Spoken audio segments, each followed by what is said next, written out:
1-855-GET-LEGAL. 2689 Commons, Dayton. Hi, this is Michael, your service manager at Dave Arbogast Buick GMC in Troy, Ohio. I am inviting you to give us an opportunity to earn your business. We have expanded our hours to better meet your needs. We are now open until 6 p.m. during the week and 8 a.m. until 2 p.m. on Saturdays. We service all makes and models. We offer convenient shuttle service as well as pickup and delivery. Please visit us on the web at arbogastbuickgmc.com or in person. Exit 69 on I-75. Look for the giant American flag. I hope to see you soon. I'm Roger from Columbus. I've lived in Ohio all my life.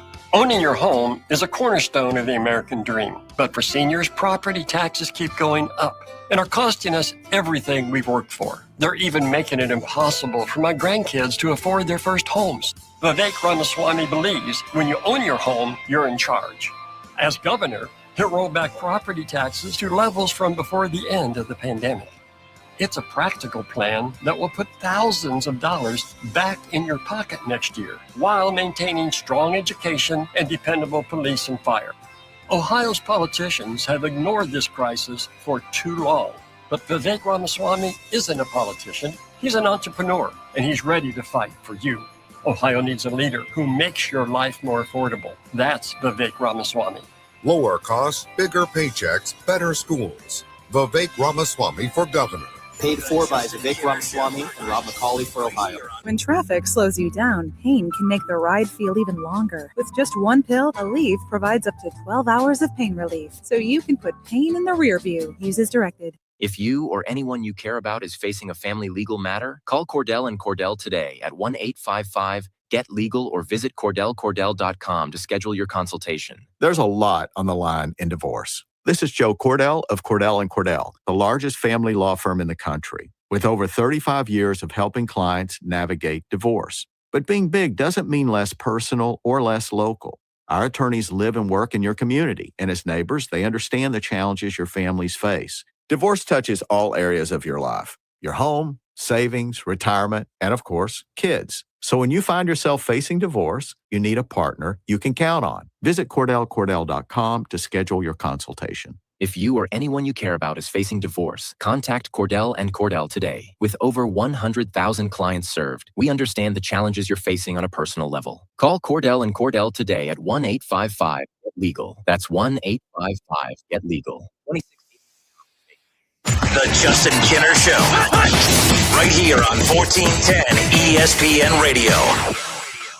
Now, back to the Justin Kinner Show. Right here on ESPN Dayton, 1410 Wing AM.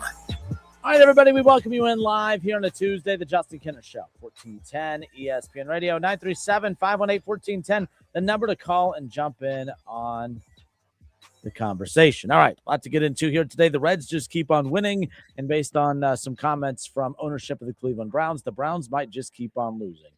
MLB, Reds, NFL, Browns, Bengals, Buckeyes, loaded show for you here today. On a Tuesday, like I said, lots of different ways you can get involved in the show, 937-518-1410. You can also watch live on the Justin Kinner Show Facebook page, ESPN Dayton's YouTube channel. Again, appreciate it. Do what you got to do. So let's get into it. The Reds just keep on winning. And I tell you what, we talked about this yesterday. The way that the Reds looked on opening day was very frustrating. It was kind of very deflating. It was very demoralizing. It was a kick in the gut because we wanted to buy into this team. We wanted to believe that this team was going to be a different looking team this year, despite the fact that, well, when you look at the backs of the names and a lot of the jerseys, it's basically the same team as last year. Good team last year, playoff team last year, but a team that had a lot of deficiencies. And I'm not saying that this team doesn't have deficiencies. They definitely have deficiencies, but I do feel like I am watching a different team right now. I do feel like we are watching a team that, even though we're only 4 games in, we're one series and 1 game into series number 2 in, I feel like this team just has a different poise, a different composure, a different vibe, a different feel. This team looks good. You beat a good Red Sox team to kick off the season, a Pirates team that is much improved from a season ago, but let's not sit here and overreact. They are 1-3. All right, even with them being improved, I heard last night John Sadak and Barry Larkin both mention it. The thing that's interesting is this is a Pirates team that is very much improved from a season ago, but the Reds are also very much improved from a season ago. So they kind of both moved up kind of at the same time, keeping the same distance between them. The Reds are still a better team than the Pirates, but I'm not comparing the Reds to the Pirates. Hell, I don't even care about comparing the Reds to the 2000, and 26 Boston Red Sox. What I care about is comparing this year's Reds to last year's Reds. And do the Reds look different enough? Do they look good enough? Do they look like a team that has satisfied you early, only 4 games in? 158 games to go, including tonight's game. Game 2 between the Reds and the Pirates. But I want to open up the show with reaction to last night. We got a chance to see Chase Burns because in the absence of Hunter Green, we know that Andrew Abbott is their number one. We know that he is their ace. No Nick Lodolo. It does sound like the Reds could get him back on that second road trip, which will be in Miami coming up here in a few weeks. So in the absence of Hunter Green, won't get Nick Lodolo back for a few more series. It's Andrew Abbott, and to me, it's Chase Burns. I know that, they put Brady Singer in that 2 spot within the rotation. But I think what we saw from last night from Chase Burns is pretty remarkable. Chase Burns goes 5 innings last night, gives up 1 hit in 5 innings, strikes out 7, did walk 3 batters. But in his 5 innings of work, gives about 78 pitches. One thing I have noticed is Terry Francona being very, very careful with how long and how many pitches he's like. People talk about, how long into a game Terry Francona is letting his pitchers go. It's not about how long into a game as far as innings wise. It's the pitch count. And I think 80 seems to be that sweet spot number that Terry Francona and company is keeping an eye on. But last night was the least amount of pitchers that Francona has used 4 games into the season. Obviously, Chase Burns goes 5, gives up 1 hit in 5 innings, striking out 7 on 78 pitches. As far as that's concerned. Franco, the debut for Franco with the Cincinnati Reds, or Franco, I'm sorry. He goes just under 2 innings. He does give up 3 hits, but no runs. The Reds shut out the Pirates last night 2-0. Graham Ashcraft comes in. He goes a little over an inning. He strikes out 3 batters, doesn't give up a hit. How about Connor Phillips? He comes in last night. Now, he did walk a few batters. He made it a little interesting, but he ends up striking out 1. He gets all the 3 outs that the Reds needed, and Connor Phillips picks up his first save as a Red. Everything we've seen so far, 4 games in, the pitching has looked phenomenal. And the pitching has looked phenomenal without one of the bigger additions in Ferguson. They went out and got a dominant lefty, a very good lefty. Excuse me. Sorry. The Reds went out and got Ferguson, a very, very good lefty in the offseason. He starts the season on the IL.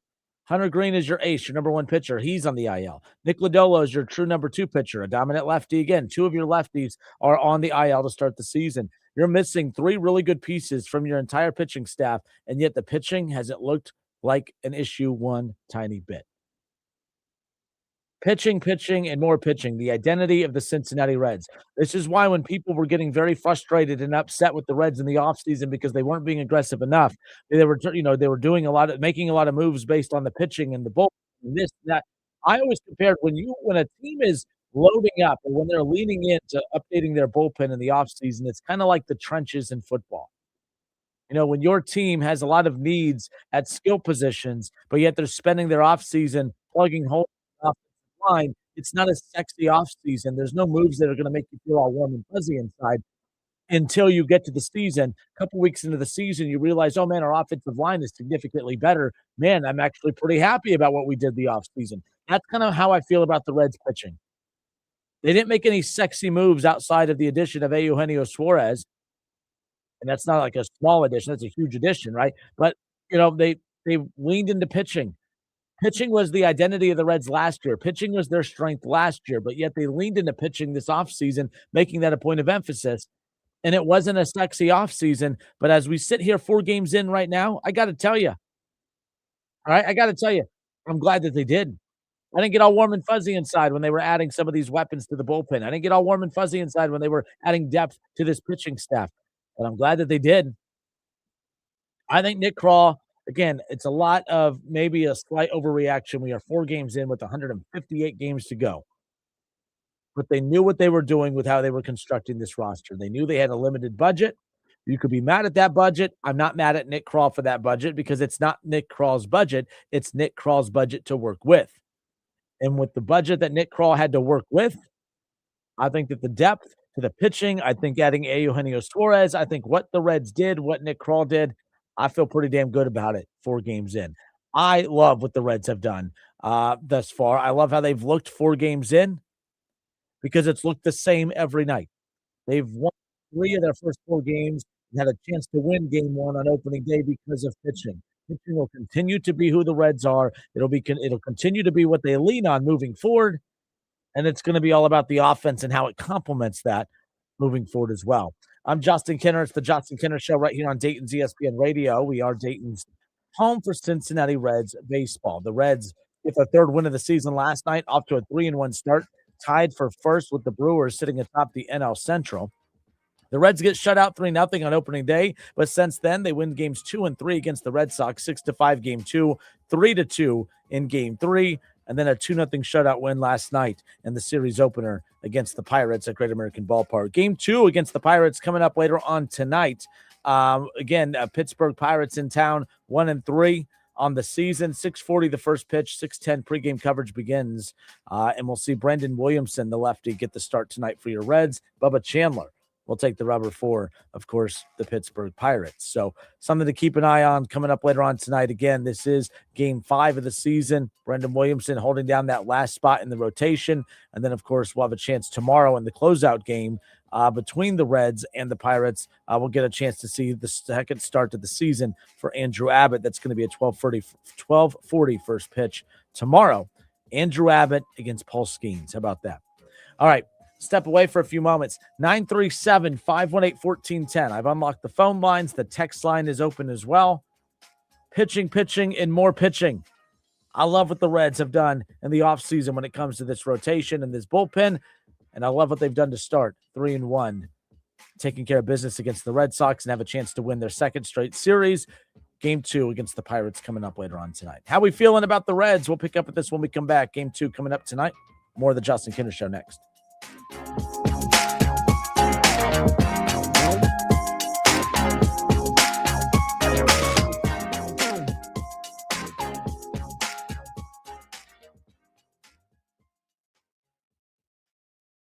Running a business means wearing multiple hats. So if you're like me, you probably started out using your personal phone, taking client calls and texts nonstop. As my business grew, I needed something smarter. That's when I switched to Quo, the #1 business phone system. Quo works right on your phone or computer. No carrying 2 phones, no clunky landline, just one easy app you can try for free. Your team can share one number and handle calls and texts together like a shared inbox. Any teammate can jump into the conversation so customers get faster responses. And Quo's AI assistant summarizes your calls and responds to customers 24/7, so you never miss a lead or opportunity. All this starts at just $15 a month. That's basically 2 coffees. You can even keep your current business phone number. Find out why 90,000 businesses trust Quo. No missed calls, no missed customers. Try Quo for free at quo.com/sports. That's quo.com/sports to try Quo free. QUO.com/SPORTS. Drivers 50 and over can count on the Hartford Auto Insurance for protection that brings peace of mind. The Hartford, your protection is our passion. Provided by the Hartford Insurance Group, Inc. Gem City Water. We're a local veteran-owned company that offers affordable reverse osmosis systems and installs them for free. Our water is tastier, healthier, and eco-friendlier. Visit gemcitywater.com for more info. The next 30 seconds could save you hundreds on your car insurance. At The Hartford, we're passionate about your protection. If you're 50 or over, AARP insurance from The Hartford gives you benefits that really matter. And you can save $597 when you switch. How's that for a little peace of mind? Visit trusthartford.com today. The Hartford, your protection is our passion. The Hartford Insurance Group, Inc. pays royalty fees to AARP for the use of its intellectual property. AARP and its affiliates are not insurers. Savings vary. Raise your hand if you're excited about feeling older faster than you should. No takers? Yeah, didn't think so. Ongoing pain makes you feel older than you are. But here's the good news. QC Kinetic patients here in Dayton are getting relief, feeling younger, jumping back into life full speed, and it didn't happen in an operating room. The QC Kinetic medical professionals use the latest regenerative treatments backed by real science, treatments that take the tiny, powerful healing tools inside your body, concentrate them right where you need relief. That's how Mike is training for a marathon instead of giving up running. Patrick's golf game is on fire again. Kathy walked around Disney with her grandkids. No pain. All real QC Kinetic patients. The sooner you start treatment, the sooner inflammation eases and the sooner joint damage slows down. because no one signs up for feeling older faster. Find out if you're a candidate for QC Kinetic regenerative treatments. Your visit and consultation is free. 937-936-0325. That's 937-936-0325. Every now and then you find a deal where you get more and pay less. Now that's a good deal. That's Straight Talk Wireless on Verizon's 5G network. Find it exclusively at Walmart and straighttalk.com. Flexible, secure, fun. Oh, and great pay too. Are you not sure what you want to do for a career? Or are you thinking of changing careers? Being a dental hygienist or dental assistant may be the perfect fit for you and provides all of these perks plus more. Talk with a dentist in your community or visit ODA.org to learn more. Become a valuable member of the dental team and start helping people love their smile. This message is brought to you by the members of the Ohio Dental Association. Taxes was feeling so stuck. Sitting in traffic, squeezing into a parking spot, all to squeeze in getting tax help during your lunch break. Now Taxes is a TurboTax expert who does your taxes for you, while you go about your day getting real-time notifications about their progress and the most money back guaranteed. Now this is Taxes. Intuit TurboTax. See guaranteed details at turbotax.com/guarantees. Only available with TurboTax experts. Real-time updates only in iOS mobile app. The Justin Kinner Show. Right here on 1410 ESPN Radio. Now, back to the Justin Kinner Show. Right here on ESPN Dayton, 1410 Wing AM.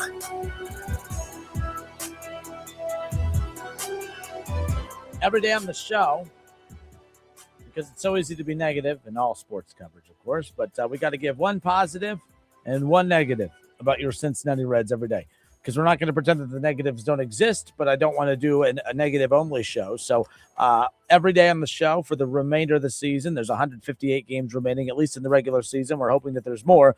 But after every game, we, of course, start the show with recap of the Reds, and then, of course, giving our thumbs up and thumbs down. One thumbs up, one thumbs down, one positive, one negative from what we saw from the Reds, whether it be, a culmination of games 1 through 4 to this point, a positive and a negative, or just from last night's game.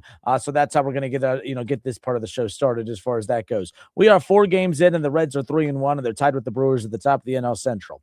You don't win anything for being in first place 4 games into the regular season, but way too many times we've seen the Reds get off to very sluggish starts, and then by the time they do start to pick it up, they have to dig themselves out of a hole. It's kind of nice seeing the Reds kind of get off to a start that you could be proud of, and I don't think that these are fluky wins. They are winning the way we expected the Reds to win, which is with pitching and complimentary at-bats. And the Reds have gotten complimentary at-bats from various talents on this roster, of course. We talked at length yesterday just about Sal Stewart and the dominant start to the career that he has had. Another day with a hit and scoring a run. He drew a couple walks yesterday. Sal Stewart finds ways to contribute and get things done. So I want to start with the negative to get the negative out of the way. Every day, again, on the show, we do a negative, we do a positive. The negative about the Reds right now, I don't know if I'm breaking my own rules. I will say this. The reason I'm going to do kind of 2 here is because, one, we don't expect a lot out of offensively, right? Ke'Bryan Hayes has had 9 at-bats already to start the season. We knew that the Reds traded for Ke'Bryan Hayes from the Pittsburgh Pirates a season ago. Defensively, the best defensive third baseman in baseball, or at least top 3 defensive baseman, top 3 defensive third baseman in baseball. But as good as he is defensively, he is that poor offensively. He has had 9 plate appearances and 0 hits in 4 games to start this season. Now, he has drawn a walk. He has scored a run.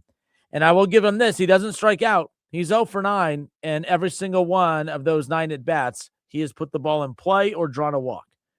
He puts the bat on the ball. He just doesn't put the ball into an open spot on the field, and that's the problem. So the reason I'm kind of using him in a little short window for my negative is because it's hard to put him at the top of my negative list when, Ke'Bryan Hayes isn't playing well offensively. Well, what did you expect? Ke'Bryan Hayes wasn't the guy that we looked at coming into the season as a guy that was going to be great offensively. Anything you get offensively from him is a cherry on top because of how good he is defensively, and that he has been. Here's my concern. My big negative, it's a culmination of the 4 games right now, but we saw it really in last night's game as well. TJ Friedl is your leadoff hitter.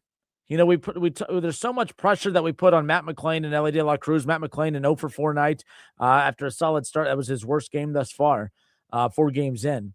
But, you know, TJ Friedel last night, 0 for 4. TJ Friedel last night, 0 for 4, but he's not just 0 for 4 last night. He's had 17 at-bats. He's hitting 118 on the season, 17 at-bats, and he has struck out 7 times.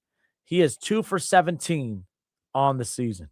He has had 2 total bases, no extra base hits, a couple singles, and he's only drawn 1 walk. Hitting 118 on the season and an 0 for last night. My problem is I'm not going to overreact to a 4-game show. Last night with the strikeout. McClain 0 for 4. Right? Ke'Bryan Hayes 0 for 2 last night. You know, he did draw a walk, but the bottom line is the Reds have to get more from the leadoff hitter. We're going to put so much pressure on Matt McClain and Ellie De La Cruz and talk about how these guys have to produce and they have to contribute. Well, when you're batting in that leadoff spot, that's the most important spot. You're going to set that tone. You're going to get on base, and you're going to allow the good hitters behind you to advance you, move you over, drive you in. And when Friedel's not getting on base, and he's not, I mean, his on-base percentage is sitting at 167 right now, 118 average. 2 for 17 on the season. That is unacceptable from your leadoff hitter. We're 4 games in. Sounds a little harsh. But if I'm going to sit here and drool over Sal Stewart for his dominant 4-game start, I think it's okay to be a little concerned about a not-so-dominant 4-game start for the likes of your leadoff hitter and TJ Friedel. And the problem I have with it is you have TJ Friedel, the leadoff hitter, and Ke'Bryan Hayes, you know, hitting in the 9 spot. I mean, to go from your, you know, Ke'Bryan Hayes, who's 0 for 10 or 0 for 9, hitting at the bottom of your order, to go right back to the top of the order for a guy that's 2 for 17, it's almost like having an extension of the bottom of your order. You can't have it. And you can't overreact and tinker with the lineup too much right now, only 4 games in. But the Reds are 3-1. They're winning games. Their pitching has looked solid, even without 3 of their top pitchers who started the season on the IL. But yeah, that's my positive and my negative. My negative, of course, is Ke'Bryan Hayes and TJ Friedel. Just horrific starts offensively, just not contributing. Again, this team is not that strong to begin with. And, you know, I understand when Ke'Bryan Hayes isn't producing, he's not expected to. But Friedel's expected to, especially when you are whenever you're sitting at the top of the order like that. I expect a little bit more. We'll see as far as that's concerned. Let me go to the X machine. I don't even know if the lineup is out for tonight. Again, I like to keep track of to see if any early season adjustments are made. Yeah, the lineup is out for tonight. It came out about an hour ago, half hour ago. TJ Friedel leading it off at the top of the order. You know, with Williamson, you know, making the start tonight, the back half or the back end of that rotation before you go back to Andrew Abbott, set up Andrew Abbott and Paul Skeens for tomorrow. Tonight's a big game. But your lineup for tonight, all right, between the Reds and the Pirates, since it's available, TJ Friedel will lead things off, bat first, and get the start in center field. Batting second and starting at second is Matt McClain. Getting the start at short, batting third is Ellie De La Cruz. At first base, batting cleanup, Sal Stewart. The designated hitter batting fifth is Eugenio Suarez. Batting sixth and in left field is Will Benson. In right field and batting seventh is Noelvi Marte, back in the order here tonight. And batting eighth, the backup catcher, Jose Trevino. And batting ninth, who we just talked about, is Ke'Bryan Hayes. One more time, your lineup for tonight for the Reds as they look to take their second straight series with the Game 2 win tonight against the Pirates. Friedel, McClain, De La Cruz, your 1, 2, and 3 hitters. Your 4, 5, and 6 hitters belong to Stewart, Suarez, and Benson. 7, 8, and 9, Marte, Trevino, and Hayes. I'm a big Trevino guy. When the Reds got him last year from the Yankees and then gave him that 3-year, $15 million extension, 5 years, $5 million per. I thought that was a great get. I thought Trevino was a very solid, reliable backup catcher last year. So much to the point to where I felt like, you know, the Reds could have tinkered with the idea of potentially trading away Tyler Stevenson if they wanted to. Speaking of Tyler Stevenson on the season is another problem that I'm starting to be a little bit concerned about. All right. He's played in 3 games. He's had 9 at-bats, and he's only drawn 1 walk. He struck out a couple times, but Tyler Stevenson's 0 for 9. There was a point where Tyler Stevenson was trending to being one of the top catchers in baseball, and right now, I'm not even sure if he's the top catcher on his team.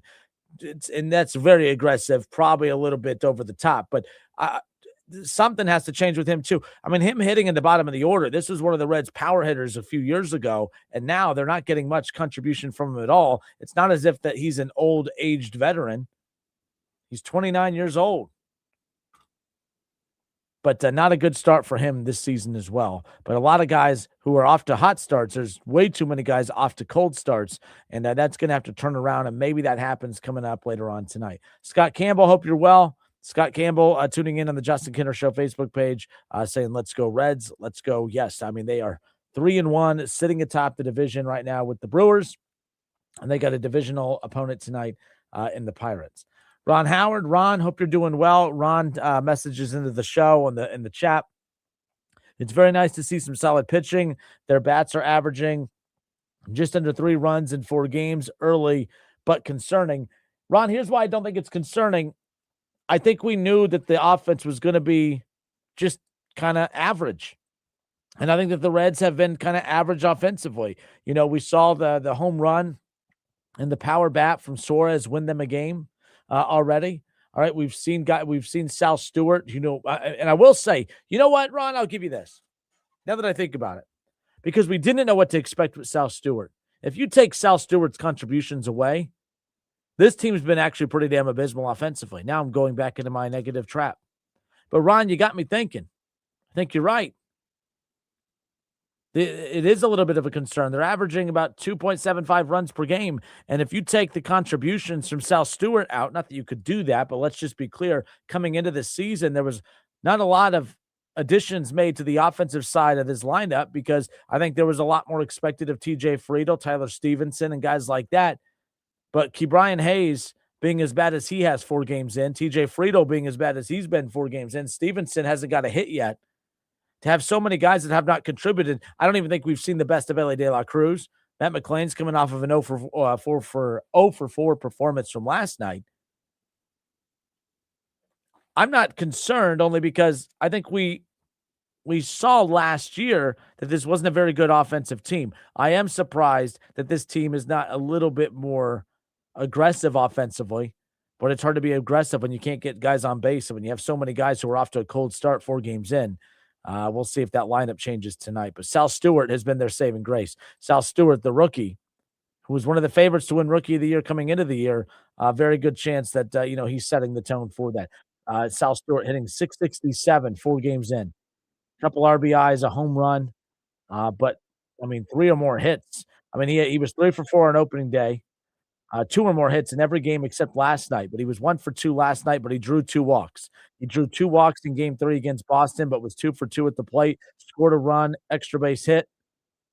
He drew a walk in game 2 against the Red Sox, and he was 2 for 4 in that game with the home run. And then, of course, on opening day, had 2 extra base hits, was 3 of 4. He has his thumbprint and an impact on every game thus far. If you take Sal Stewart's production away, I don't know who the second best offensive player has been thus far because no one's been beyond impressive. Matt McClain hasn't. Matt McClain's looked better than last year. But again, McClain hasn't been out of this world great. TJ Friedl, not been good. Suarez does have a home run, but Suarez is hitting 188 to start. It's not like he's hitting the leather off the ball by any means. Will Benson's been okay, but he's a utility guy. So the Reds are 3-1, and that's without getting any major contributions offensively, and that's with 3 of their top pitchers starting the season on the IL. Whether, of course, Hunter Green won't be back till July, could see Nick Lodolo back by the Miami series, and not really sure what the diagnosis is yet, and the prognosis is when it comes to the lefty out of the bullpen that they acquired in the offseason in Ferguson. We'll see what's going on there. I'm Justin Kinner. It's the Justin Kinner Show, 1410 ESPN Radio. We talked about the lineup. Williamson will be on the mound coming up here later on this evening, and we'll have that game for you right here on 1410 ESPN Radio. 6:10 coverage begins with the 6:40 first pitch. More of the Justin Kinner Show when we come back.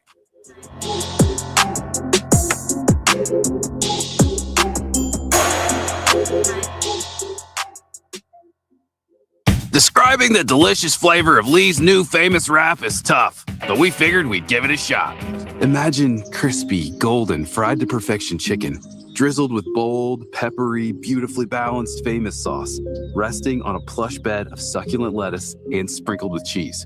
It's like ordering delicious with a side of exquisite. In other words, it's awesome.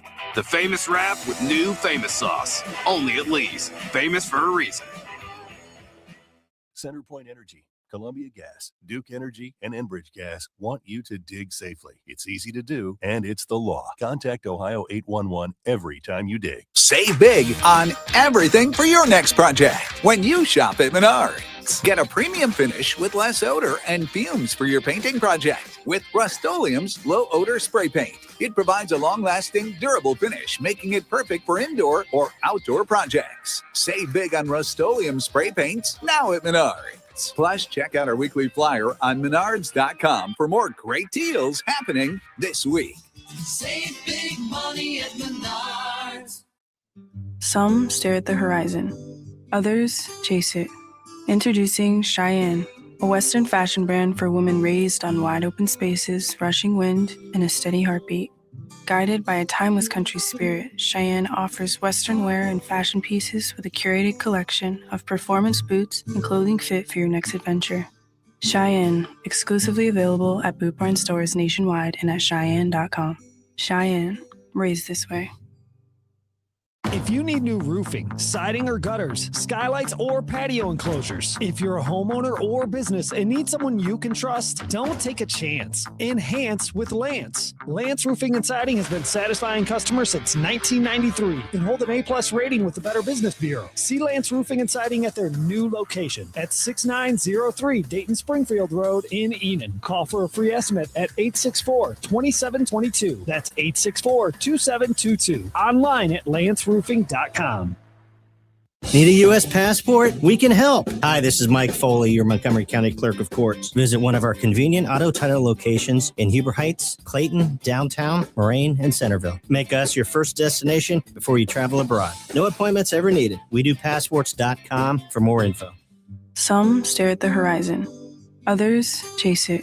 Introducing Cheyenne, a Western fashion brand for women raised on wide open spaces, rushing wind, and a steady heartbeat. Guided by a timeless country spirit, Cheyenne offers Western wear and fashion pieces with a curated collection of performance boots and clothing fit for your next adventure.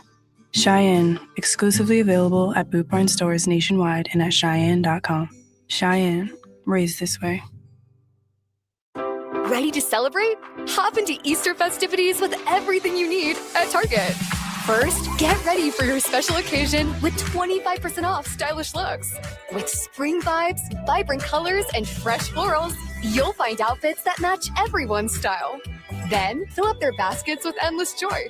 From select Easter plushies to fun toys they'll love at 20% off. Don't miss out. Make this Easter unforgettable at Target.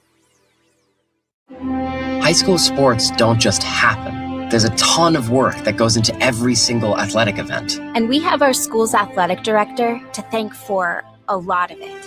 Thank you. For scheduling officials, so I can always play the game I love. For ordering quality athletic equipment, so I can stay safe on the field. For mentoring my coaches, so they can be the best role models for me. For coordinating transportation, so I can get focused for the big game.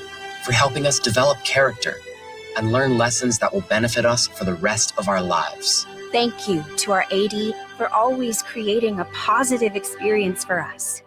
We'll never forget it.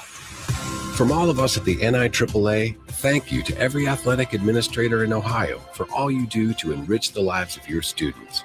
It does not go unnoticed. This message presented by the NIAAA, the National Interscholastic Athletic Administrators Association. Now, back to the Justin Kinner Show, right here on ESPN Dayton, 1410 Wing AM. Cat Williams is going to be at the Nutter Center on Friday night. Giving away tickets, 937-518-1410. Text comedy to 937-518-1410. If you're interested in winning a pair of tickets to see Cat Williams at the Nutter Center coming up this Friday, text comedy to be entered for a chance to win a pair of tickets. So take advantage of that now. Comedy, 937-518-1410. All right. I'm going to wrap up the Reds talk, and then I want to transition over to the Cleveland Browns and the NFL. The Browns, the talk of owners' meetings for, I don't know if all the right reasons, but reasons nonetheless. But as we wrap up the Reds. So I was talking about, again, every day on the show, a lot of negatives, yes, but a lot of positives. And there's a lot of positives when you're 3-1 and off to a great, start. I think the fact that this team being without three of their top pitchers, no Nick Lodolo, no Hunter Green, Ferguson, all three of those pitchers starting the season on the IL, and yet their pitching still looks dominant. That's something to feel really good about, because you look at that Dodgers lineup, like, I don't know what the Reds have. I don't know what their ceiling is, but if you want any chance of being able to upset a team like the Dodgers or any team, you have to have the pitching, because we know the offense for the Reds is not good enough to go bat to bat, toe to toe with teams like that. But if the Reds have the pitching to slow down the offense and the bats of power teams like the Dodgers, it puts you in a position to have a shot. The Reds will never be able to spend to the point where they load up their lineup unless they develop that lineup. But because there is good, solid pitching, bargain pitching out there, the Reds, because they've drafted well and developed well, and they don't have a lot of expensive pieces in that rotation or bullpen, they were able to financially lean into leaning into the bullpen and loading it up more. And I think that was their mentality. It's like, hey, we can go spend a ton of money on a couple of bats and be very vulnerable pitching-wise. And even with a couple of bats, it's not like we'll be a top 10 offensive lineup in baseball. Or we can just lean into the pitching even more and be an elite pitching staff with an average on a good day lineup and just hope that some of the young guys take major steps forward. So I was very concerned because Tyler Stevenson has been horrendous to start the season, only 4 games in. All right. He has not contributed at all. TJ Friedel has been not very good at all in the leadoff spot, only 4 games in. Ke'Bryan Hayes, we expect him to not be very good, right? Like as far as offensively goes, even though he's a very good defensive third baseman. You go up and down the lineup, and, Ellie has not been great. I mean, he's hitting 204 games in. All right. You look at Stevenson, as I mentioned, Will Benson's been solid. I mean, he's a utility guy. Spencer Steer, he hasn't contributed at all. There's been nothing there. Like, I don't know how the Reds are 3-1. Let me rephrase that. I know how the Reds are 3-1. It's pitching. I don't know how they're winning games, even with the pitching, because the offense has been so bad. If you take Sal Stewart's offensive production off the table, this might be the worst offensive stretch. All right, this might be the worst 4-game stretch to start the season offensively for any team in baseball. But yeah, here we are. That's how good the pitching has been. Now, we're live on the Justin Kinder Show Facebook page.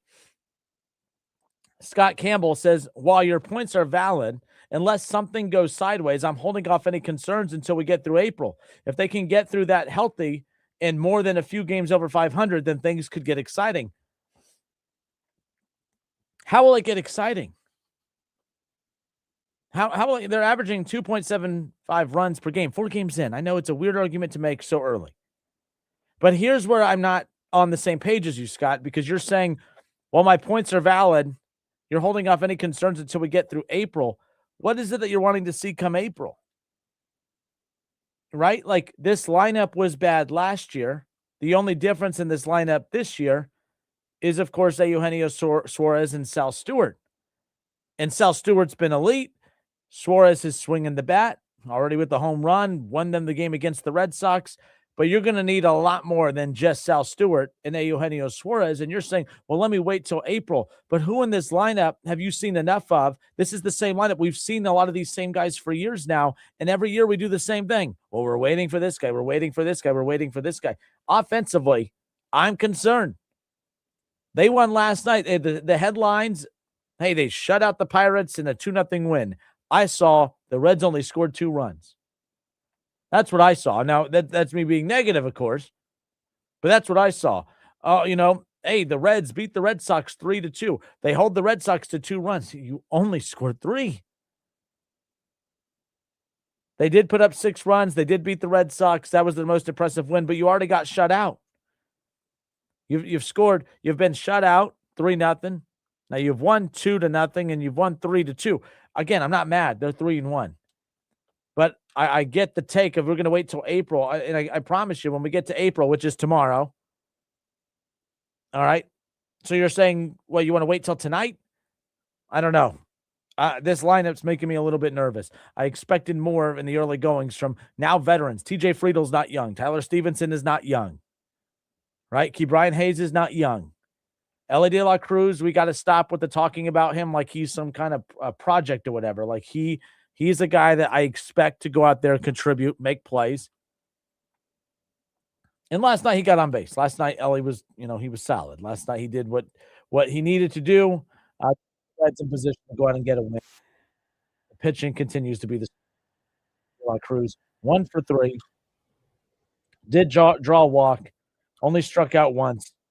But again, was a factor in that one last night. So, no, I know I'm being a little too aggressive. I'm being, whatever. But there it is. Scott Campbell says, they haven't hit the road yet. The weather is going to change. We haven't seen enough of this lineup yet. Yes, some players are the ones that were on the roster last year, but give them a month to get into a rhythm. Scott, you're not making any sense. Scott, you say they haven't hit the road yet. Exactly. Where it's tougher to hit. You're saying the weather is going to change. It's been beautiful out. The coldest weather we experienced was, Saturday? Opening day was beautiful. Sunday was beautiful. Last night's weather was beautiful. And you're playing at home. I'm not saying there's no way in hell that it changes over 158 games moving forward, but I don't think I'm crazy or negative for looking at these guys who are playing the exact same way that they played last year offensively. Yeah. I know, and Scott goes on to say, yes, some players are the ones that were on the roster last year, but give them a month through April to get into a rhythm. What does a rhythm look like with these guys? I don't know what a rhythm looks like with these guys. It's hard to get into a rhythm. I mean, Matt McClain was so bad last year, monster spring, average start. Tyler Stevenson has not been relevant in a long, long time. Ellie is so inconsistent. We thought last year was the quad, but he's looking very similar to what he was last year. Does he still have a quad injury? I don't know. I don't think so. Unless they're going to make up some other phantom injury to justify the inconsistencies and just the not, who knows? I'm hoping that I'm setting myself up for a big offensive outburst tonight so I can come on the show tomorrow and say, yeah, I was wrong. My bad. But the Reds open the season with the series win against the Red Sox and have a chance to do it again here tonight against the Red Sox. So there you go. Deb reached, and again, by the way, you can reach out to the show via text if you can't call in, or of course you can watch the show on Facebook and comment in the chat. But Deb says, come on, Justin, as long as we score one more than the other team, it's a win. Relax. As far as that goes, look, I am relaxed. I was talking about I can't believe. I mean, I guess it's a backhanded compliment that I'm giving. I just can't believe this team is 3-1. I can't believe that they beat the Red Sox with how bad the offense has been. Like last night, I can't say I can't believe it. I believe it. That's how good the pitching has been. But I also know you're not going to hold every single team to 2 or less runs every single game moving forward. That is too much pressure to put on the pitching. The offense, for as good as this pitching is. I mean, it's like, in Cincinnati, it's the opposite of what we see with the Bengals. The Bengals can't stop anybody, but nobody could stop the Bengals offense. And the Reds, it's the opposite. They could stop everybody, but they cannot play. They cannot score. They cannot consistently drive runs in. That's a concern. That's a concern. And I feel I don't care that it's 4 games in because we're not 4 games in. We're 2 years in with this group. All right. Ellie's been around for years now. McClain's been around for years. Friedel's been around for years. Stevenson's been around for years. So I'm sorry that I can't get on board with everybody saying, wait till the end of April. Wait till the end of April. April of what? Next year? Yeah, I am being a little negative. I don't care. I'm happy they won, but I also know this team's not going to get to where they want to go, looking as stagnant as they have offensively, nonetheless. Either way. I'm Justin Kinner. It's the Justin Kinner Show, 1410 ESPN Radio. As far as the rest of Major League Baseball is concerned, standings 4 games in, right? 4 games in. We are, a series and some change in across Major League Baseball. How about the Blue Jays 3-1? The start over in the American League with the Yankees both tied sitting atop the American League East. Rays and Orioles both 2-2, and then the Red Sox 1-3 down at the bottom. Maybe the Red Sox aren't good. How about the Guardians? All right, they continue not to spend. They continue not to invest into their team, but they continue to win. A 3-2 start. They've played a lot of games over, late at night. I have a bunch of friends who are Guardians fans, and they're angry because, they open up the season in LA and in Seattle, and a lot of these games have been later at night. And I actually think that's a solid gripe. I do think that's wrong. I do think the schedule makers for Major League Baseball, I didn't think about this, but I have a lot of friends who are Guardians fans. They've talked about how it hasn't felt like baseball season. It hasn't felt like opening day because, when you're playing the Dodgers and you're having to stay up till 10 o'clock at night to watch the Guardians games, it kind of, takes the wind out of your sails a little bit. Like, they should be able to schedule well enough to make sure that fan bases aren't having to stay up till 10 p.m. at night, their time, to watch their team on opening day. And it's the second straight series where they're playing a West Coast team. I don't like the Guardians, but I agree with you Guardians fans on that. I would be upset too if the Reds, imagine opening day. We're excited that the season's finally here, but we got to stay up till 10 o'clock at night to watch the Reds at the Dodgers. But either way, Guardians 3-2 atop the Central, 2-2 record for the Royals along with the Tigers. Twins 1-3, White Sox 1-3. In the American League West, the Rangers 3-1 start sitting atop that division right there. The Astros and the Mariners both 3-2. 2-3 Angels record, in the Athletics, are bad. Who would have thought? They're 0-4. 0-4. To the National League we go. The NL East. How about the Marlins, who are 3-1? The Reds have the Marlins coming up here in just a few weeks, right after they get done, of course, with this this Pirates series, but they have the Reds coming up around the corner. But yeah, the Marlins 3-1, along with the Mets and the Nationals and the Braves. The Phillies are 1-3, dead last in the East, but the other four teams all 3-1: Braves, Nationals, Mets, and Marlins. Nonetheless, in the NL West, the Dodgers, no surprise, 3-1, sitting atop the division. Diamondbacks, Rockies, Giants, and Padres, all 1-3. And then in the NL Central, the Reds and the Brewers tied for first, sitting atop the Central at 3-1. The Cardinals and the Cubs both 2-2. And there's the Pirates 1-3, possibly 1-4 after tonight, if they could pull that off. I know everyone loves standings updates 4 games in, but those are the games we're dealt. That's what we have to work with. That's what we have to analyze off of. When people tell me, Kenner, you got to give the Reds time, let it breathe a little bit. Wait a little bit. Then why even do a sports talk show? Why talk Reds at all? Because if we could get excited about the positives 4 games in, why can't I be concerned about some of the negatives 4 games in? Doesn't work that way. My guy Scott, loyal listener, loves Scott Campbell. He's in the chat right now. Probably mad at me. He's probably boiling right now. He's probably fuming. But Scott, how come when I was drooling over Sal Stewart's start to the season, you weren't saying, well, hold on, Kenner. All right, don't get too excited about Sal Stewart. They haven't even hit the road yet. You didn't say that. You didn't say when I was drooling over Sal Stewart, well, hold on, let's wait for that weather change. You didn't say let's wait till the end of April. I won't be excited about Sal Stewart till the end of April. That's not how you think. But when I'm pointing out the deficiencies, and there's a lot of them, now I have to wait for weather change. Now I have to wait till the end of April. Now I have to be told it's too early. It doesn't work that way, at least for me. If you could be praised 4 games in, you bet your ass you could be criticized 4 games in. And there's a lot of criticism to go around with a lot of guys in that lineup. TJ Friedel, Ke'Bryan Hayes, Tyler Stevenson. Yes, even Elly De La Cruz. There's a lot of underwhelming individuals in that lineup that need to step their game up. Scott says, I'm not mad at you. I'm just not overreacting. I'm not overreacting either. I'm not overreacting. If you're 2 for 14, that sucks. And that sucks whether you're 4 games in or whether it's in October. It don't matter. 2 for 14 sucks no matter what. 0-9, that kind of stinks. Tyler Stevenson stinks right now. Friedel stinks right now. These guys, there's too many guys that stink in this lineup right now. They need to get it together. I'm Justin Kenner. It's the Justin Kenner Show, 1410 ESPN Radio.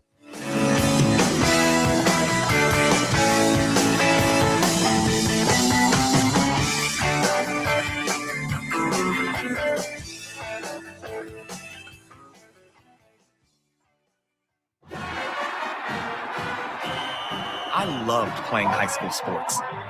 I loved the competition, the camaraderie, the bands, the crowds, all the pageantry, and I wanted to keep playing.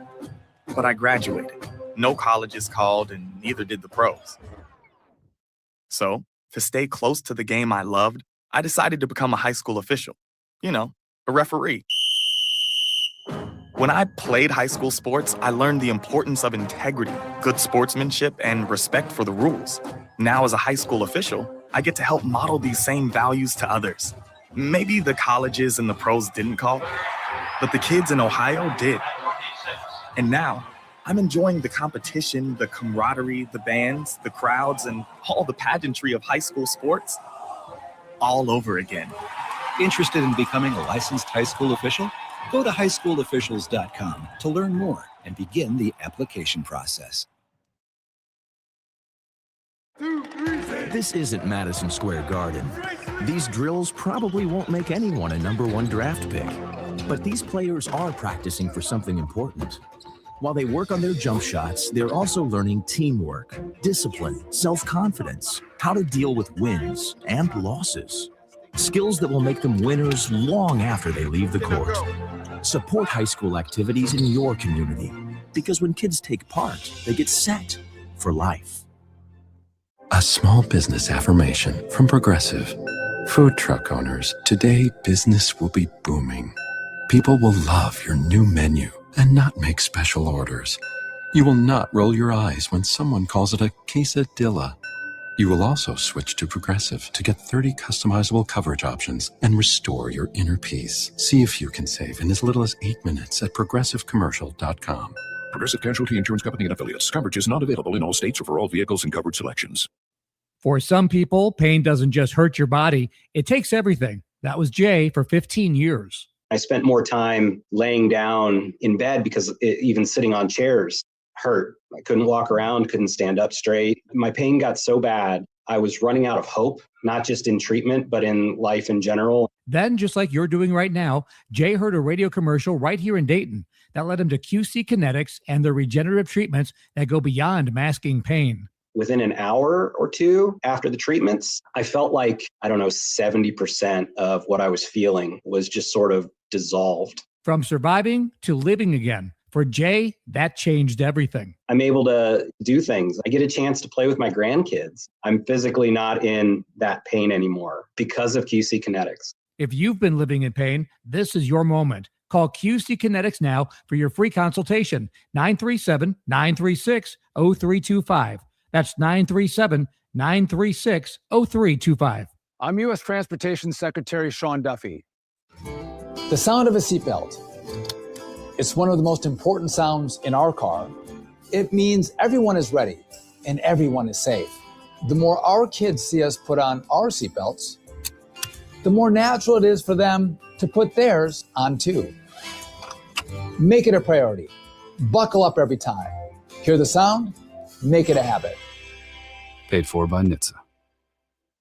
Veterans and active duty service members, when your call to service ends, your mission doesn't have to. Go from GI to IT in just a few months at My Computer Career. Prepare for a high-demand career in cybersecurity, protecting people, systems, and institutions from real cyber threats. Cyber warriors are needed now. Will you answer the call? Go to mycomputercareer.edu/CWP to learn more. That's mycomputercareer.edu/CWP. An Elite CompTIA certification partner. VA education benefits are available to those who qualify. Gem City Water, we're a local veteran-owned company that offers affordable reverse osmosis systems and installs them for free. Get pure, great-tasting water right from your own tap. Visit gemcitywater.com for more info. Polking Bowling Centers are your connection for family fun or a great night out with friends. Looking for a clean and safe venue for your new grad celebration? Check out our VIP suite at Polking Lane South. Set the mood for your event with a state-of-the-art VIP experience in our private 8 lanes VIP suite. Booking now for spring and summer events. Let the good times roll at Polking Lane South in Centerville on Kings Ridge Drive, Woodman Lanes in Kettering on Woodman Drive, and Polking Lanes in Dayton on Wilmington Avenue. Gold demand is skyrocketing to record highs. As more Americans rush to preserve their savings, will there be enough gold? I'm Dr. Ron Paul, and I believe physical gold is the only way to truly protect your 401k or IRA savings. Gold offers tangible security that can't be tracked, stolen, or inflated. That's why I strongly advocate for gold IRAs. To learn more, text the word SECURE to 989898 now. Birch Gold Group will send you a free info kit on gold IRAs. Birch Gold is the only gold company I trust, and their thousands of great reviews prove I'm not alone. So don't wait another second. Protect your retirement savings today and see how easy it is to move your IRA or 401k into physical precious metals. Text SECURE to the number 98. Dayton's radio home for Buckeyes football. 1410 WING. Dayton's ESPN Radio. Now, back to the Justin Kinner Show, right here on ESPN Dayton, 1410 Wing AM. All right, everybody, we welcome you back. Hour number 2. It's the Justin Kinner Show. You just heard it. We're Dayton's radio home for Buckeyes football, but also Dayton's radio home for Cincinnati Reds baseball. Game 2 between the Reds and the Pirates coming up later on tonight. Reds, if they win tonight, will win their second straight series to kick off the 2026 season. Not a bad start win-loss-wise, considering how bad this team has been offensively, but that's just how dominant the pitching has been. No Hunter Green, no Nick Lodolo. Ferguson, who was one of the big lefty bullpen additions they made in the offseason, he starts the season on the IL. So many key pieces missing from this pitching staff, but yet they just continue to roll out dominant start and bullpen performance night after night after night, and they'll look to keep it going tonight as they look for their second straight series win against the Pirates, Game 2, and then they'll close out the series tomorrow. There'll be no show tomorrow. The Reds and Pirates will play at 12:40, and that'll be first pitch, and that's a hell of a pitching matchup right there because you're going to get Paul Skeens going up against Andrew Abbott. All right, that's some good stuff right there. Man, if Hunter Green was healthy too, like think about that. Like if Hunter Green was healthy and started on opening day like he was intended to, based on the layout of this, Hunter Green would have gone up against Paul Skeens tomorrow. But how cool would that have been? That would have been a heck of a showdown right there. But yeah, the Reds look to win the series tonight. They can go for the sweep tomorrow if they win tonight, but nonetheless, that's kind of where we're at. As far as college basketball goes, don't want to get too far into some of the college basketball stuff, but again, a couple transfers, a couple portal updates. If you guys remember, obviously Miami of Ohio, the Red Hawks were pretty phenomenal this season, but they've been hit by the transfer portal on a few occasions today. They lost a few key guys to the transfer portal. And one of those key pieces is Byers, who was unbelievable. And there were so many good pieces for the Red Hawks all season, but losing him is a big deal. Look, I think the fact that they're getting Travis Steele back is pretty significant. I think that's a big deal for obvious reasons. I really did compare Travis Steele at Miami. I did compare it similarly to what we saw years ago with Archie Miller at Dayton. I kept saying that, Archie Miller had all that success with that Kendall Pollard, Scoochie Smith, Kyle Davis group. Of course, you look at some of the pieces like Charles Cook when they, and when you look at the pieces that they added as a part of that run, multiple tournament appearances, multiple tournament runs, an Elite Eight, appearance. It was one of those things where if you are Archie Miller, your stock would have never been higher. So he had to leave Dayton. He had to leave Dayton. And the reason he had to leave Dayton is because if he left Dayton and it didn't work, you could always go back to coaching at the level of Dayton. And that's exactly what happened. He left Dayton. He went to Indiana, a blue blood. It didn't work out. So he ended up back at Rhode Island. That was my point all along. And that's my kind of point about Travis Steele, which is why I'm surprised that he didn't leave. You could leave Miami, go take a Power 4 job. If it doesn't work out, you're still going to be remembered for what you pulled off in Miami. You will get a head coaching job again. There are some coaches who the next job that they take, it has to work because you may not get a second chance.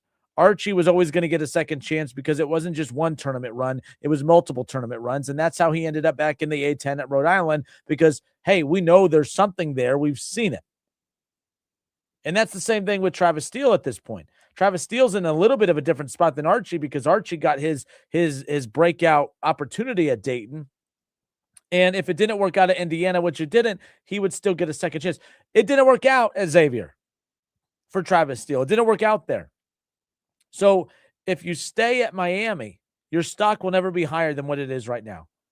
Because you got to think, Travis Steele in Miami, next season, if Miami's good, and there's a very good chance they will be, they're not going to be 2025 good.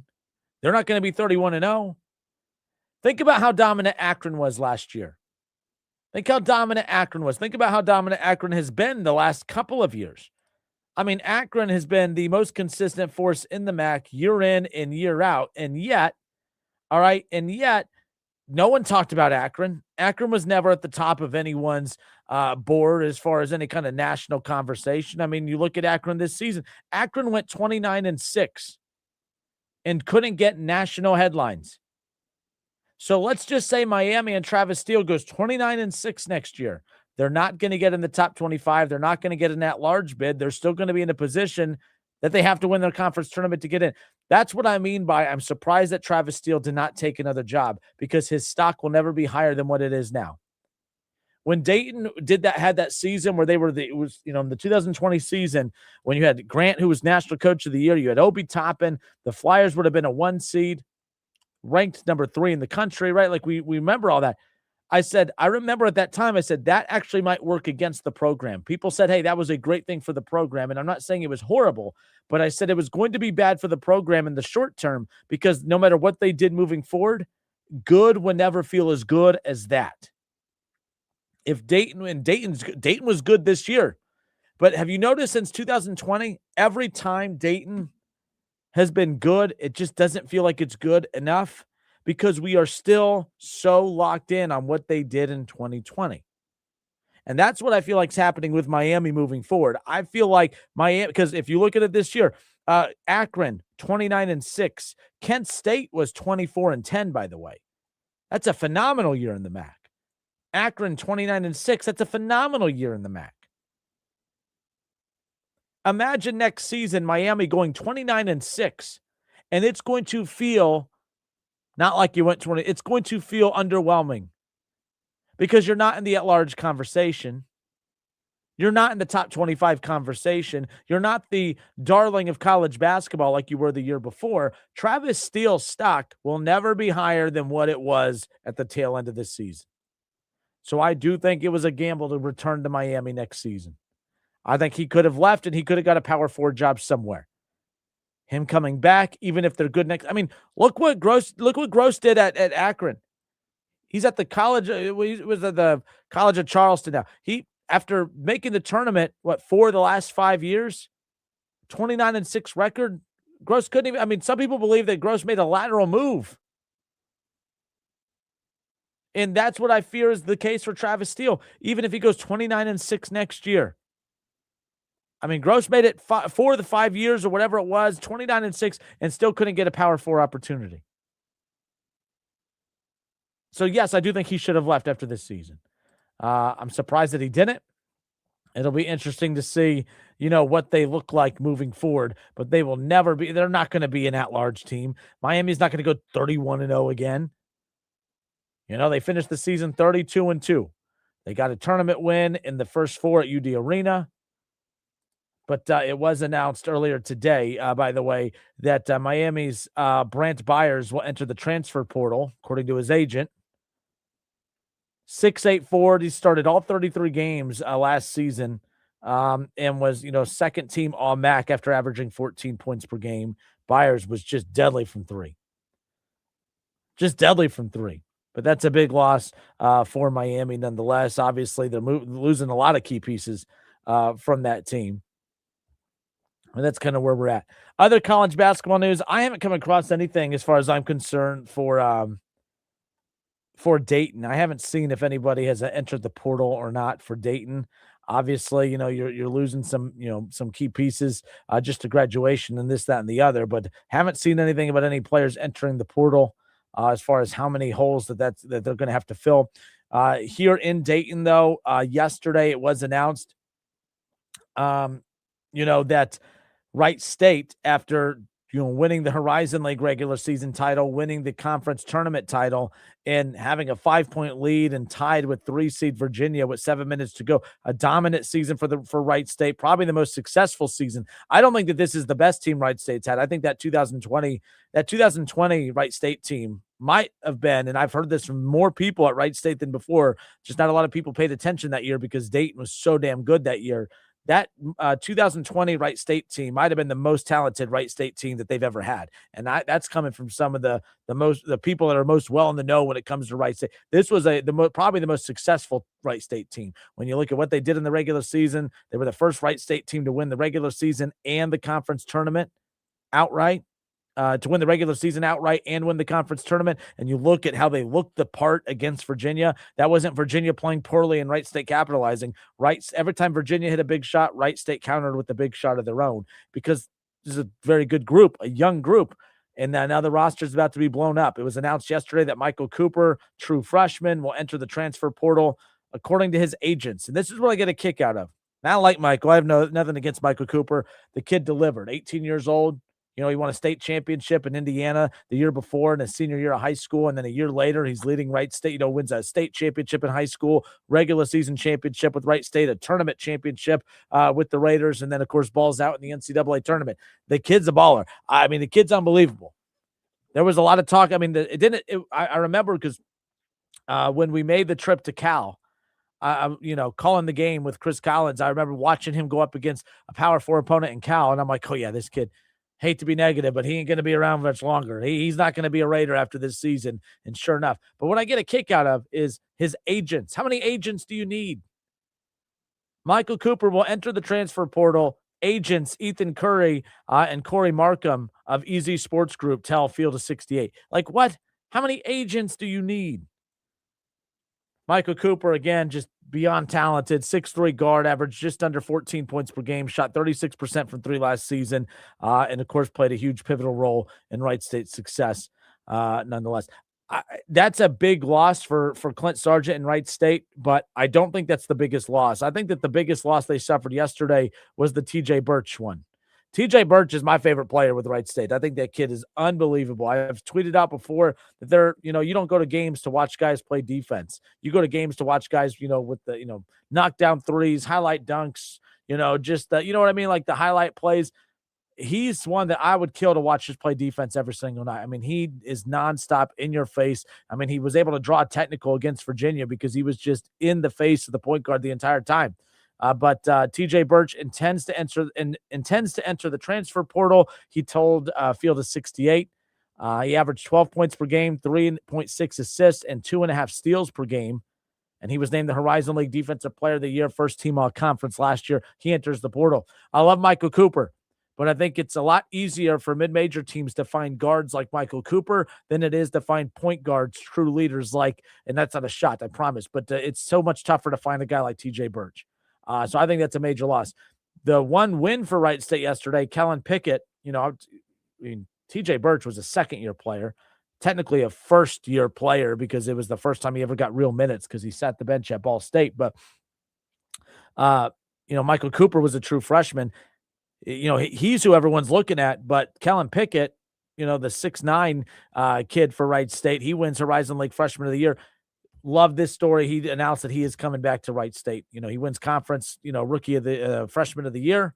7-footer, could easily go somewhere else and is staying loyal to Clint and is coming back for another season. I think that's great.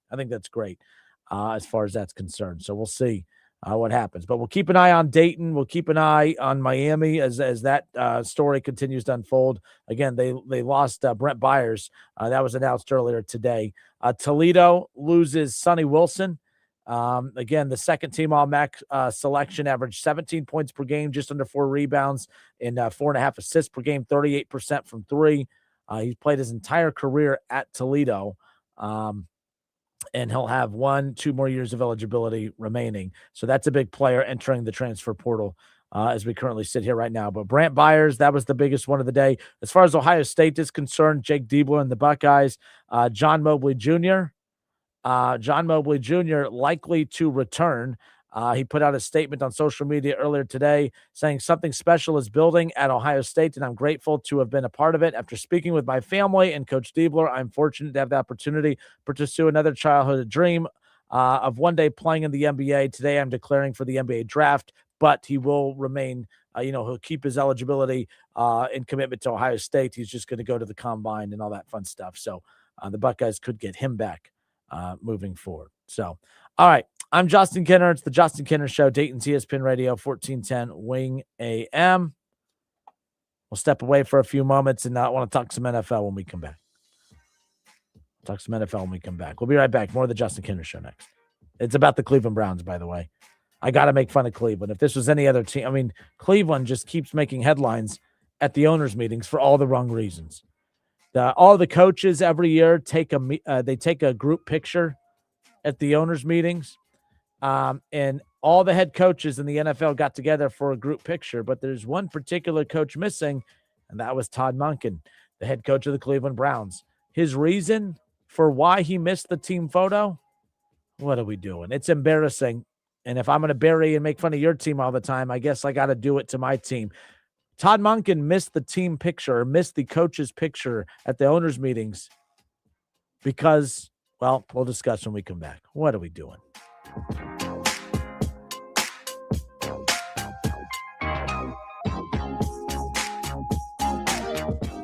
ESPN 1410 Wing AM weather. The forecast calling for a chance of showers and thunderstorms and 60 tonight, rain and 70 tomorrow, partly sunny, chance of a shower, 82 for Thursday. I'm Rick Schrepp for 1410 ESPN Radio. At the Montgomery County Veterans Service Commission, we help veterans and their dependents navigate the process of applying for benefits administered by the VA. We can assist with VA claims, pensions, and a variety of benefits, including emergency financial assistance, transportation, and legal services. If you are a veteran or a spouse of a veteran, a wide range of services may be available to you. Always at no cost to the veteran, we are honored and proud to serve all Miami Valley veterans. Contact us today at 937-225-4801. Progressive knows that for business owners, vacations hit different.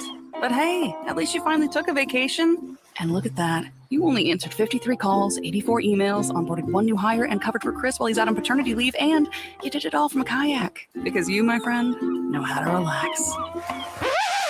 All right, you may not know how to take a day off, but you do know both your personal and business auto insurance needs can be covered in one place with Progressive. So at least that's relaxing, right? Progressive Casualty Insurance Company and Affiliates, not available in all states or situations. Springtime is here, and you know what that means. It's time for Mulch Madness. Did you know that too much mulch is bad for trees and shrubs? 2 inches of mulch is plenty. Any more and you risk causing roots to grow up and around trunks, which increases unhealthy stress, shortens tree life, and even keeps moisture from getting down to tree roots. To find out more about Mulch Madness or to find a certified arborist near you, visit treesforohio.org. That's trees, the number 4, ohio.org. Hello, it's John Kozik, founder and president of TurboTrack Realty, and I buy real estate as is, fast for cash. Call me today for an all-cash offer on any of your properties, and we can close within days at 614-470-2000, 614-470-2000. Do you own a property that's outdated and needs thousands of dollars in repair? Great, I'll buy it. Give us a call today for an all-cash offer at 614-470-2000, 614-470-2000. Would it be convenient for you if you could simply take what you wanted and leave the rest behind? Great, I'll buy it. I buy vacant properties, inherited homes, divorce situations, death in the family, apartment buildings, commercial properties. I even buy my tenants won't pay me the rent houses. Visit us today at TurboTrackRealty.com or give us a call and speak with one of our friendly staff members at 614-470-2000, 614-470-2000. Indeed presents hires you can't afford to get wrong, like a warehouse operations manager. Where are the forklifts? Sold them. Too expensive. We're using scooters now. So you expect us to move a 2-ton pallet on a scooter? Just lean into it. Put your back into it, people. This is your time for sponsored jobs. This is what happens when you don't sponsor your job on Indeed. Next time, get matched with quality candidates with Indeed sponsored jobs. Visit Indeed.com/hire now and sponsor your job today. It's hard to describe the delicious flavor of Lee's new famous sauce paired with the 12-piece strip meal, but we figured we'd give it a shot. Imagine crispy, golden, fried to perfection chicken dunked in bold, peppery, beautifully balanced famous sauce. Every bite feels intentional, deeply satisfying, and impossible to forget. In other words, it's just the best there is. The 12-piece strip meal with new famous sauce. Only at Lee's. Famous for a reason. Diabetes, high blood pressure, anxiety meds, everyone's on them. If you're a 50-year-old male, maybe a bit porky, and you may even have type 2 diabetes, $1 million of term insurance may only cost you about $200 a month. Call Term Provider. Speak with Big Lou at 800-859-3220. Big Lou will find a term life policy for you even if you have type 2 diabetes, are overweight, or have high blood pressure. Term Provider has helped thousands of people like you who think they can't afford term life insurance. To buy $1 million of affordable term life for you, all you need to do is call Big Lou at 800-859-3220. Lou will make sure the scales are tipped in your favor. Call 800-859-3220. Big Lou will answer your call and work to fit you into a term life policy that you can afford. Remember, Big Lou's like you. He's on meds too. Call 800-859-3220 or biglou.com. Running a business means wearing multiple hats. So if you're like me, you probably started out using your personal phone, taking client calls and texts nonstop. As my business grew, I needed something smarter. That's when I switched to Quo, the #1 business phone system. Quo works right on your phone or computer. No carrying 2 phones, no clunky landline, just one easy app you can try for free. Your team can share one number and handle calls and texts together like a shared inbox. Any teammate can jump into the conversation, so customers get faster responses. And Quo's AI assistant summarizes your calls and responds to customers 24/7, so you never miss a lead or opportunity. All this starts at just $15 a month. That's basically 2 coffees. You can even keep your current business phone number. Find out why 90,000 businesses trust Quo. No missed calls, no missed customers. Try Quo for free at quo.com/sports. That's quo.com/sports to try Quo free. QUO.com/SPORTS. Do you or someone you know need a driver's license? Sign up now to get your testing completed at our Moraine Auto Title location. Hi, I'm Shannon Crabtree from the Montgomery County Clerk of Court's office. Clerk Foley is proud to team up with the Ohio BMV to be a designated testing location, perfect for new drivers in southern Montgomery County. Schedule your driving skills test now on the Ohio BMV website. Choose a location at 5552 North Springboro Pike. Testing fees apply. We even have weekend hours to accommodate your busy schedule. Just another convenient service of your Montgomery County Clerk of Courts, Mike Foley. Hi, this is Michael, your service manager at Dave Arbogast Buick GMC in Troy, Ohio. I am inviting you to give us an opportunity to earn your business. We have expanded our hours to better meet your needs. We are now open until 6 p.m. during the week and 8 a.m. until 2 p.m. on Saturdays. We service all makes and models. We offer convenient shuttle service as well as pickup and delivery. Please visit us on the web at arbogastbuickgmc.com or in person. Exit 69 on I-75. Look for the giant American flag. I hope to see you soon. And now, Public Education Matters with Ohio Education Association President Jeff Wensing. Public education matters and attendance matters. Students who show up nearly every day to school can learn, grow, and thrive. But if they're not there, they miss important learning opportunities and can easily end up behind. Families must make their children's school attendance a priority, and educators must be strong partners to support that goal. Public Education Matters, brought to you by the Ohio Education Association. Now, back to the Justin Kinner Show, right here on ESPN Dayton, 1410 Wing AM. All right, so every year, the NFL does their annual coaches photo at the owners' meetings, of course. And if you notice, there's been a ton of media clips just from team owners and coaches, and because that's what's going on right now. But so it was noticed yesterday that they put up the team photo or the NFL's annual coaches photo on social media. So the NFL at their owners meeting, they put out the coaches photo, the coaches team photo, and fans started to, kind of comb through this photo for whatever reason. I mean, like, that's the thing that's funny about fans, and there's nothing wrong with this, but like, when the NFL put out the team photo of the coaches, I saw the team photo of the coaches, and I just kept scrolling because I saw a big group of people sitting together, and they said this is all the coaches in the NFL, and I took them at their word. But people started to notice that, hey, he was not in there. Todd Monken, the head coach of the Browns, said he was not in this team photo, which is a very weird thing. Like, where would he be? Where was he not at this meeting? Okay, again, it's not that controversial. It's really not that big a deal. But when people did chase down Todd Monken to find out why he was not in the NFL's annual coaches photo, it's because he was getting a haircut so that he could look good for the coach's photo. There you go. I got nothing. I really hope Todd Monken can coach. I know the dude knows football. And it's really not that big a deal. Like if any other coach of any other team does this, I shouldn't say any other coach of any other team. Like if the coach of the Jets did this, it would be embarrassing. If Zach Taylor for the Bengals did this, it would be embarrassing. Todd Monken doing it is embarrassing. If you are an embarrassingly run franchise like the Browns and Bengals and some of these other franchises are, you can't make those mistakes.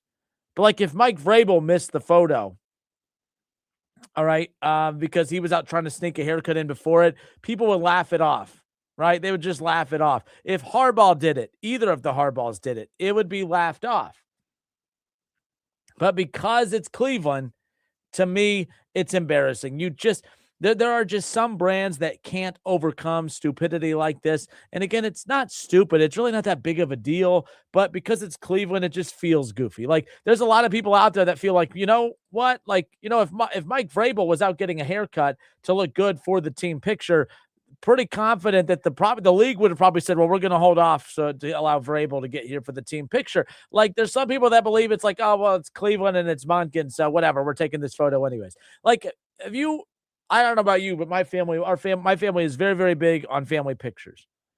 It's one of those that as I've gotten older, I've appreciated more. But as a kid, I would just roll my eyes and be like, come on, really? We got to do pictures? Now, luckily, I'm one of the people in my family that if I'm not available for a photo, we're going to wait until I get there. You know, at family get-togethers, hey, we're going to meet at, 2, but get there whenever. In family, some will get there at 2. You'll roll in later because you have other commitments throughout the day, on holidays and stuff. But like, hey, we want to do a family photo. Well, we can't do the family photo until so-and-so gets here. But then you got the weirdos in your family, right? And like that, hey, we can't do the photo until Kinner gets here, till Justin gets here. My family doesn't call me Kinner, so just so we're clear. But, we can't do the photo until Justin gets here. But I have some cousins. I have some friends. I have some people in the friends. I have some cousins. I have some family members that, hey, we're going to do this photo. Hey, but so-and-so's not here. Who cares? It's just so-and-so. Like, I feel like that's Todd Monken. Like I said, I don't know about your family, but my family, they're very big on family photos. And whether, we'll see each other at Thanksgiving, we got to get together for a family picture on Thanksgiving. 4 weeks later, Christmas, nothing's changed. I might be a little fatter between Thanksgiving and Christmas, but nothing's changed. We got to take a family picture. And I don't mean like immediate, I mean like the big family. Like, what are we doing? But you know what? I've appreciated it as I've gotten older. But I've always got a kick out of. I've learned that there's certain family members that, you can't take the family picture without. And then there's others well, they're not here. Who cares? We're taking this family picture anyways. That's Todd Monken. That's the Cleveland Browns. Oh, you know what? Hey, we cannot take this photo until Mike Vrabel is back, until John Harbaugh is back. Like Mike Tomlin, I know he's retired or whatever, but if Mike Tomlin was out getting a haircut, do you think that they take this group picture without Mike Tomlin? Hell no, they're going to wait. Hey, we can't take this picture. Mike Tomlin's not here. Andy Reid's out, getting a quick haircut real quick. Hey, it's time to take a picture. Hold on, we can't take it yet. Andy Reid's not here. Todd Monken, no, he's that weird cousin that nobody likes, that they're not waiting on him for the family picture. That's what happened here. I don't know. What do you guys think? I'm a Browns fan, but I have no problem making fun of the Cleveland Browns because I think this is a ridiculous, silly story at the end of the day. I'm Justin Kinner. It's the Justin Kinner Show, 1410 ESPN Radio.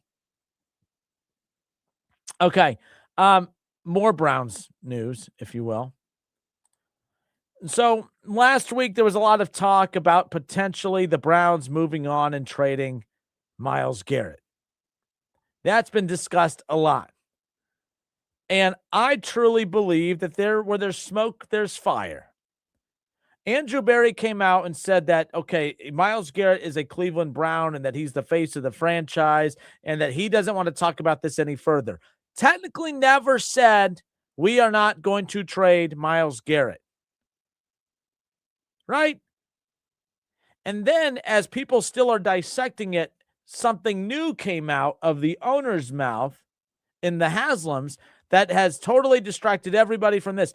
I would not be surprised to see Myles Garrett moved because I think that the owner purposely is taking classes from Jerry Jones, purposely dropped something to distract everybody because the only thing people are talking about is what the Haslams had to say about the quarterback situation in Cleveland. About the quarterback situation in Cleveland and who could potentially be starting for the Cleveland Browns.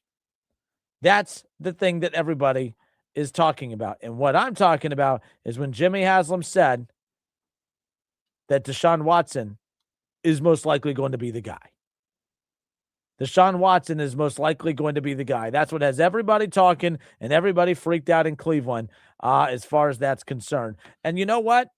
I would like to say I'm surprised, but I'm not surprised. But it's not like I'm saying I'm not surprised in a way that a lot of people are. Like, for instance, so Mary Kay Cabot, she reported that Jimmy Haslam believes it's possible for Deshaun Watson to go from a swing and miss to a home run if he starts this year.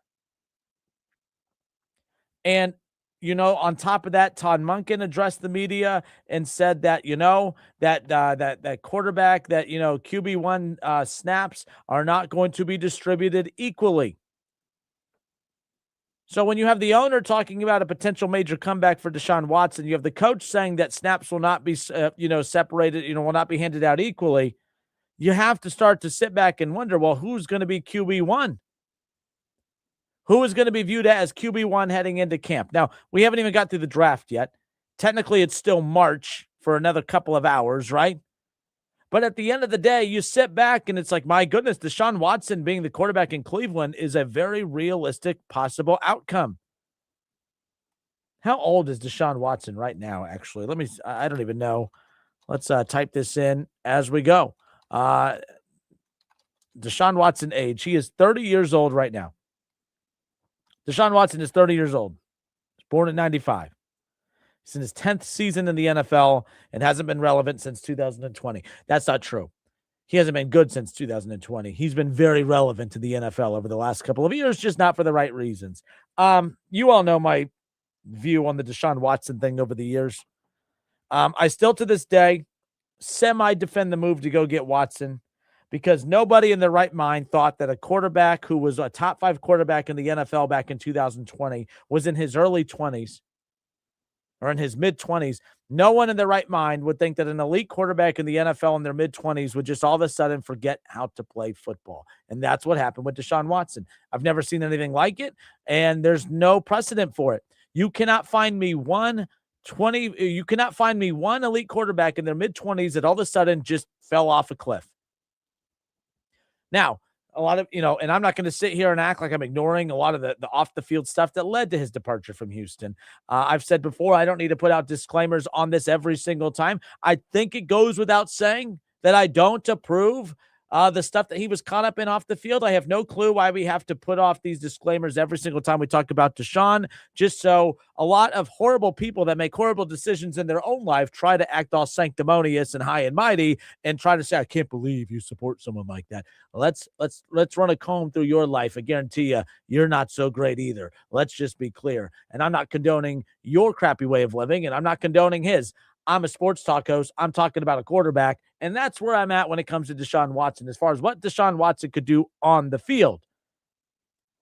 The problem is I didn't know that Deshaun Watson was going to be as bad on the field as what he was as a person off. And you could be a bad person off the field. You could be a bad person off the ice. You could be a bad person off the court. Not my rules, your rules as fans. We as fans have always given a pass to bad humans if they're good at what they do. And Deshaun Watson's biggest problem is not his decision-making off the field, although I do believe it is. It's his biggest problem is that, well, all those accusations and he sucks on the field. Because if Deshaun Watson was the top 5 quarterback in the NFL like he was back in 2020, there would be a lot of people that just overlook it. But now Browns fans try to pretend to be morally appalled. This is where I'm going at Browns fans. Some of you are full of crap because you all did this thing back when the Browns got him years ago in the trade. Every one of you Browns fans were excited, and every one of you did the whole, well, listen, I'm not a fan of what he did off the field like I did. I'm not a fan of what he did off the field, but I know what he's capable of on the field. And if he's going to play in the NFL and he's going to play on, the NFL, if he can contribute for your team, then so be it. I don't care. When I watch a movie with an actor in it that doesn't think like I do or has different political beliefs as I do, I'm not condoning their political beliefs or whatever that they believe. I'm just watching a movie to be entertained. When I tune into the Cleveland Browns and Deshaun Watson is the starting quarterback, I'm not sitting there saying, man, Justin's a Browns fan. He clearly condones what Deshaun Watson did. I condone you getting some mental help if that's actually how you think, because that's the stupidest thing I've ever heard. That's the stupidest thing I ever heard. But my point is fans, not sports fans in general, have always been able to overlook the bad decisions that athletes make when they're not playing a particular sport. For instance, there is a particular guy in the news that is a very, very good driver in golf, but a very, very bad driver outside of golf, Mr. Tiger Woods, y'all. Tiger Woods is one of the most selfish human beings in the history of the world. Continuously on drugs, continuously under the influence, continuously drinking, continuously being dumb and selfish, getting behind the wheel, risking, I don't even care about his life, to be quite honest with you. If he wants to get behind the wheel multiple times drunk and under the influence on pills, and he wants to wrap his car around a tree, at this point, do it, Tiger. I don't care, because you clearly don't either. What I care about is the fact that the guy constantly does not give a rip about innocent people on the road that he's lucky he hasn't harmed. But all of you golf morons out there love Tiger Woods. Oh, Tiger's great. Golf needs Tiger. Yeah, golf needs a guy that continuously is under the influence, continuously putting not just his life, which I don't care about anymore, but the life of everyone around him when he continuously selfishly gets behind the wheel under the influence. But you guys can overlook it. Why? Because he's Tiger freaking Woods, y'all. Michael Jordan has a huge gambling problem. We've always known that. But it's not a big deal because y'all like Michael Jordan and he's good at what he does. Can you imagine if Michael Jordan all of a sudden disappeared in big moments of games and wasn't Michael Jordan? All of a sudden, you guys would have a problem with his gambling problem, right? That's how you guys are.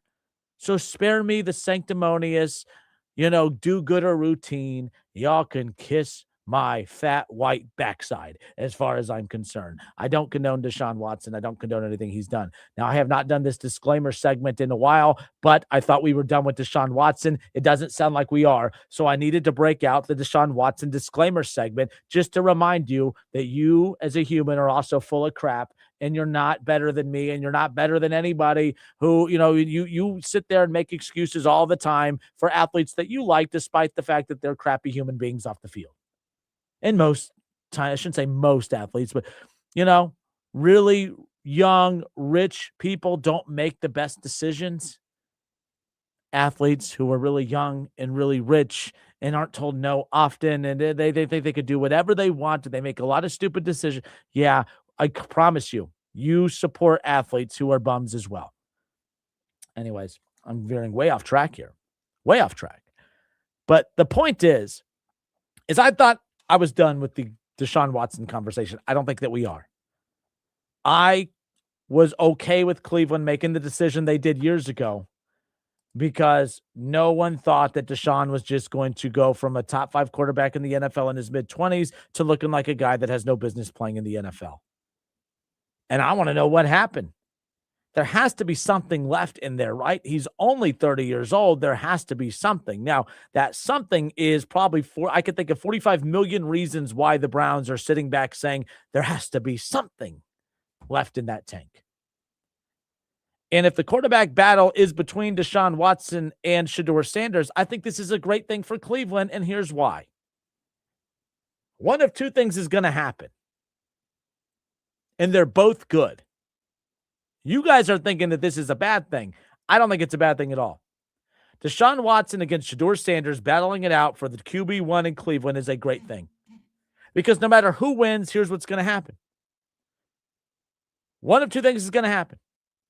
Deshaun wins, regains his form after sitting out all of last season because he was technically cleared. He was ready to come back in the middle of last season. The Browns just never added him to the practice squad, all that, whatever the legal, whatever that stuff is you have to do to kind of get them back to return and all that. The stuff that the Bengals did with Joe Burrow, in November to get him back earlier than we had anticipated. So the bottom line is he's still young. He's 30 years old. Missed last season to completely rehab, completely healthy, ready to go. Deshaun Watson could miraculously return to form, and Cleveland could extend him and lessen that cap hit, and now they have a very good quarterback with an elite defense, and Cleveland can start to contend. Or Deshaun Watson is as booty as he was before the injury, and Cleveland doesn't win a lot of football games, and now you're in position with an elite defense to go get an Arch Manning with Deshaun's money coming off the books. It's a win-win for Cleveland.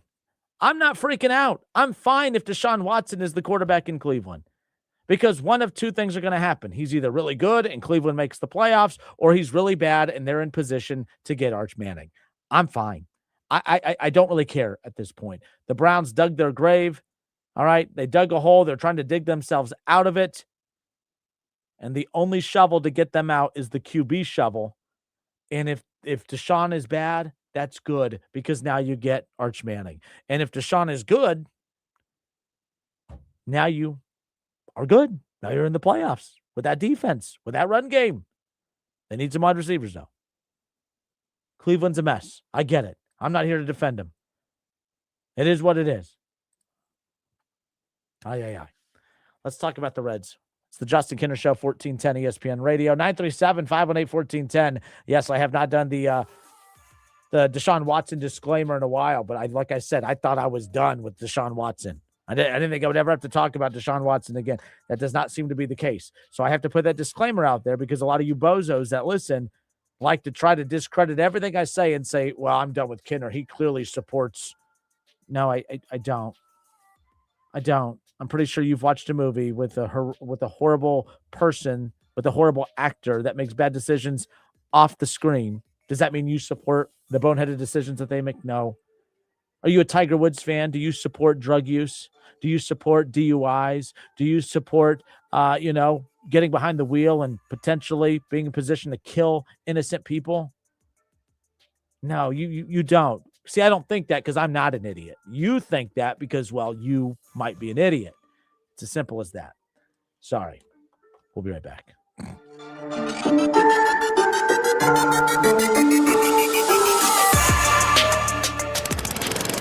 When you see a Gravely mowing the grass, you're looking at over 100 years of ingenuity in action. You're seeing a rugged, durable machine professional lawn service companies have relied on for generations. Or maybe you see a homeowner who demands the best, cutting their own lawn like the pros, whether mowing or on a trailer between jobs. When you see a Gravely, you're seeing greatness at work. Take your lawn mowing up a notch with a Gravely. See the full line at your local